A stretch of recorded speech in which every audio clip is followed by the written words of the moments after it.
ই rickshaw চলালো বুলি আমাৰ কিবা আত্মসন্মান নাই। কোনে জানে কাৰ দিন কেতিয়া সলনি হৈ যায়।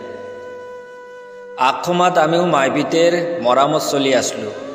আমাক লৈও মাইপিতেৰ বহুত সপান আছিল। চাকৰি এটা পাবাত জখাই আমাৰো শিক্ষাখিনি আছিল, কিন্তু হ'লে কি হ'ব?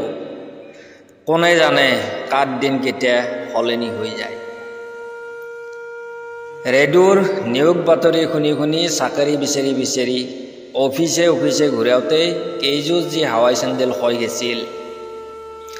হ'লে কি হ'ব, আমাৰ দিনত ভেটি দিবা নল্লি চৰকাৰী চাকৰি পোৱাটো ইমান সহজ কথা নাছিল।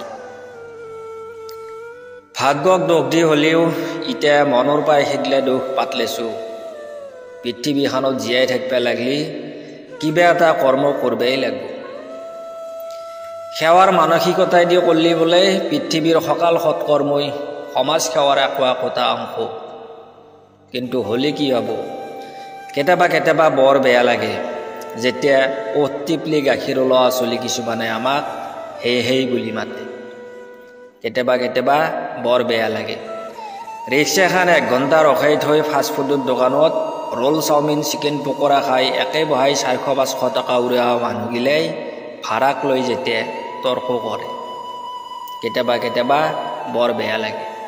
400-500 টকাই দি টিকেট কাটি ছেকেণ্ড শ্ব' থিয়েটাৰ চাই যেতিয়া ৰাতি 12টা-1 বজাত ঘৰক আহিবাক লাগি ৰিক্সাখন মাতি 50 টকা এটা আছে। কেতিয়াবা বৰ বেয়া লাগে। দোকান কিছুমানৰ আগত নাওমান সময় ৰিক্সাখন ৰাখলি যেতিয়া দোকানী কিছুমানে কাটি মেহা কুকুৰৰ দৰে ভেউকৈ উঠে। হ'লে কি হ'ব? ঘৰ এখনৰ দায়িত্ব যেতিয়া মূৰৰ ওপৰত থাকিব, সকল কথা কাটি কৰি থৈ হ'লেও নিজৰ কৰ্ম কৰিবই লাগিব। ক'বা নোৱাৰি কাৰ কেতিয়া জীৱনৰ গতি সলনি হৈ যায়।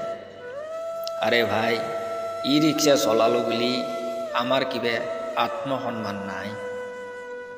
কবি আৰু আবৃত্তিকাৰ সৈয়দ মেহবুব দেৱান।